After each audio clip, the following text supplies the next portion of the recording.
अश्वत्थामा द्वारा द्रौपदी के पुत्रों का मारा जाना और अर्जुन के द्वारा अश्वत्थामा का मानमर्दन।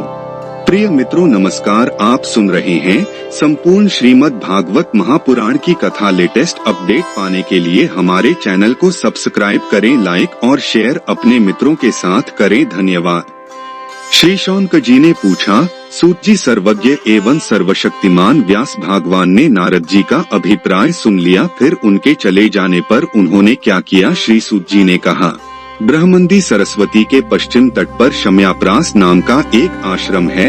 वहाँ ऋषियों के यज्ञ चलते ही रहते हैं। वहीं व्यास जी का अपना आश्रम है। उसके चारों ओर बेर का सुंदर वन है। उस आश्रम में बैठकर उन्होंने आचमन किया और स्वयं अपने मन को समाहित किया। उन्होंने भक्ति योग के द्वारा अपने मन को पूर्णतया एकाग्र और निर्मल करके आदि पुरुष परमात्मा और उनके आश्रय से रहने वाली माया को देखा।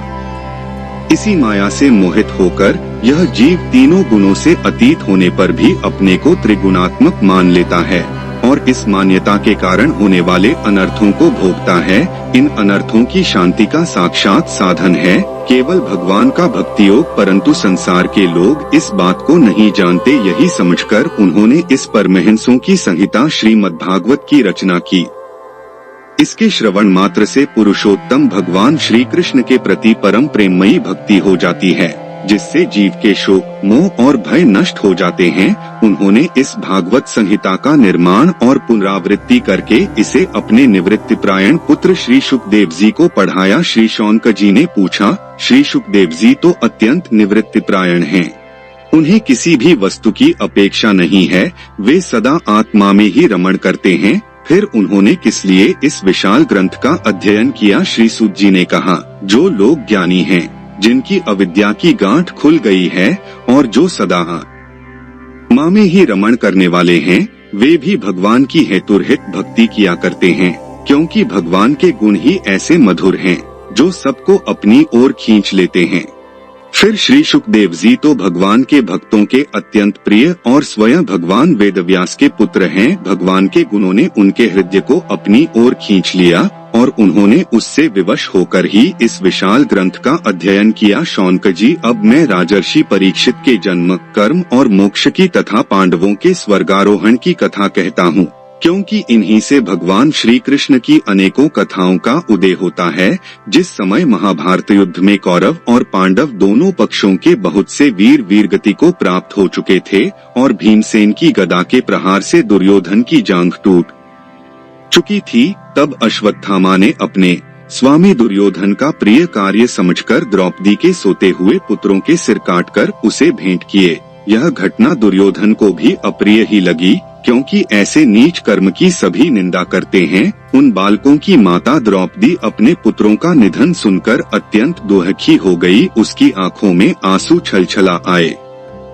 वह रोने लगी। अर्जुन ने उसे सांत्वना देते हुए कहा, कल्याणी, मैं तुम्हारे आंसू तब पोंछूंगा जब उस आत्ताई ब्राह्मणाधम का सिर गांडीव धनुष के बाणों से काटकर तुम्हें भेंट करूंगा और पुत्रों की अंत्येष्टि क्रिया के बाद तुम उस पर पैर रखकर स्नान करोगी। अर्जुन ने इन मीठी और विचित्र बातों से द्रौपदी को सांत्वना दी और अपने मित्र भगवान श्री कृष्ण की सलाह से उन्हें सारथी बनाकर कवच धारण कर और अपने भयानक गांडीव धनुष को लेकर वे रथ पर सवार हुए तथा गुरुपुत्र अश्वत्थामा के पीछे दौड़ पड़े। बच्चों की हत्या से अश्वत्थामा का भी मन उद्विग्न हो गया था जब उसने दूर से ही देखा कि अर्जुन मेरी ओर झपटे हुए आ रहे हैं।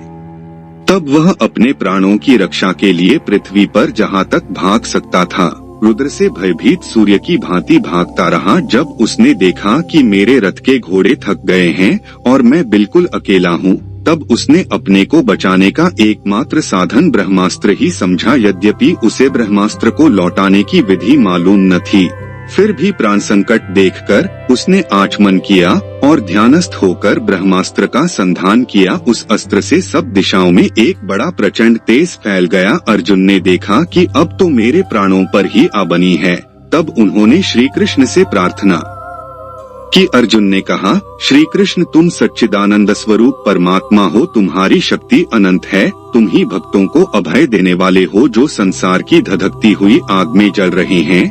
उन जीवों को उससे उबारने वाले एकमात्र तुम ही हो। तुम प्रकृति से परे रहने वाले आदि पुरुष साक्षात परमेश्वर हो। अपनी चित शक्ति, स्वरूप शक्ति से बहिरंग एवं त्रिगुणमयी माया को दूर भगाकर अपने अद्वितीय स्वरूप में स्थित हो। वही तुम अपने प्रभाव से माया मोहित जीवों के लिए धर्मादिरूप कल्याण का विधान करते हो। तुम्हारा यह अवतार पृथ्वी का भार हरण करने के लिए और तुम्हारे अनन्य प्रेमी भक्तजनों के निरंतर स्मरण ध्यान करने के लिए है। स्वयं प्रकाश स्वरूप श्री कृष्ण यह भयंकर तेज सब ओर से मेरी ओर आ रहा है। यह क्या है, कहां से, क्यों आ रहा है, इसका मुझे बिल्कुल पता नहीं है।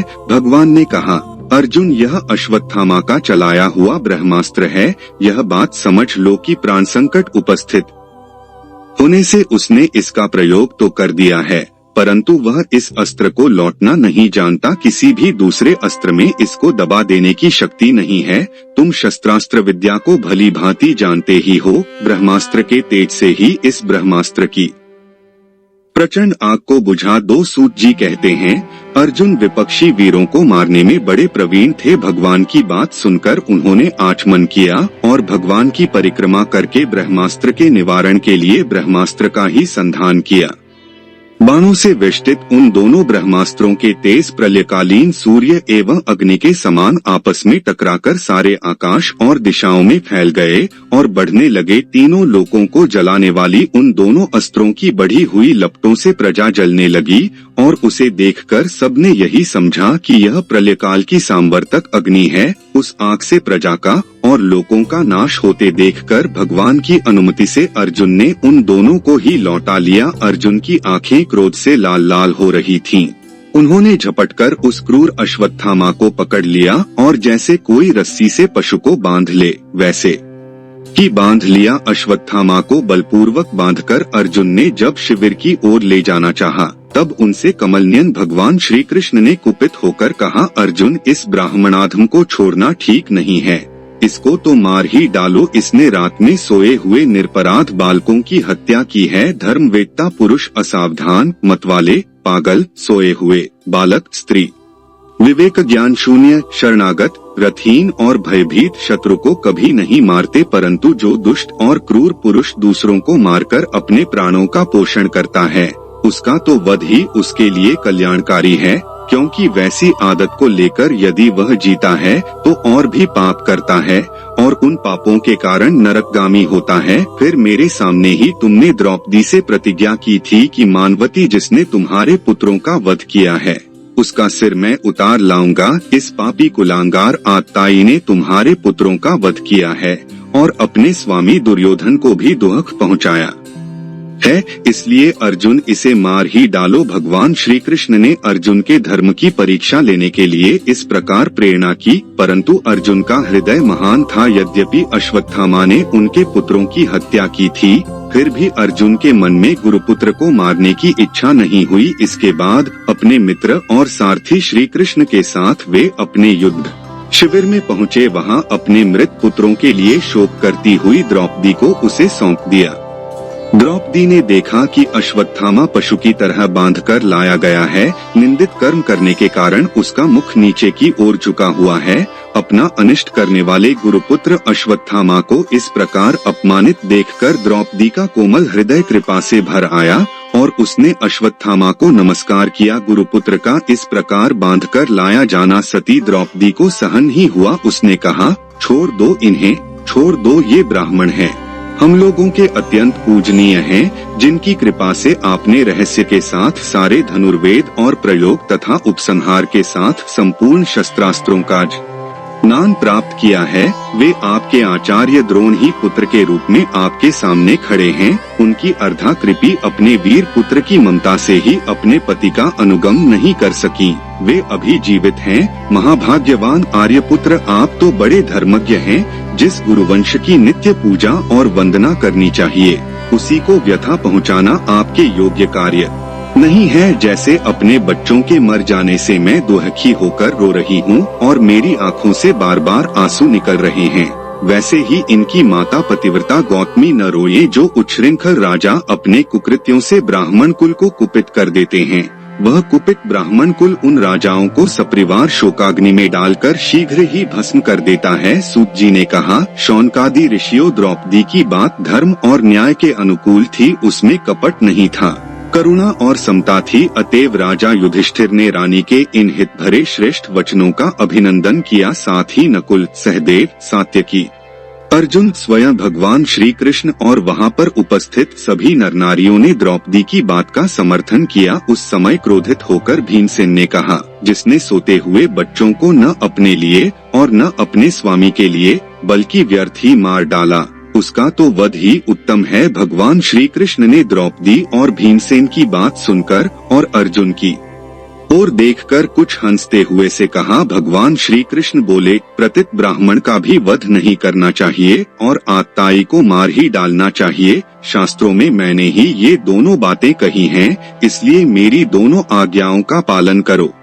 तुमने द्रौपदी को सांत्वना देते समय जो प्रतिज्ञा की थी उसे भी सत्य करो। साथ ही भीमसेन, द्रौपदी और मुझे जो प्रिय हो वह भी करो। सूत जी कहते हैं, अर्जुन भगवान के हृदय की बात तुरंत ताड़ गए और उन्होंने अपनी तलवार से अश्वत्थामा के सिर की मणि उसके बालों के साथ उतार ली। बालकों की हत्या करने से वह श्रीहीन तो पहले ही हो गया था, अब मणि और ब्रह्मतेज से भी रहित हो गया। इसके बाद उन्होंने रस्सी का बंधन खोलकर उसे शिविर से निकाल दिया। मूंढ देना, धन छीन लेना और स्थान से बाहर निकाल देना ही ब्राह्मणाधमों का वध है उनके लिए। इससे भिन्न शारीरिक वध का विधान नहीं है। पुत्रों की मृत्यु से द्रौपदी और पांडव सभी शोकातुर हो रहे थे। अब उन्होंने अपने मरे हुए भाई बंधुओं की दाहादी अंत्येष्टि क्रिया की।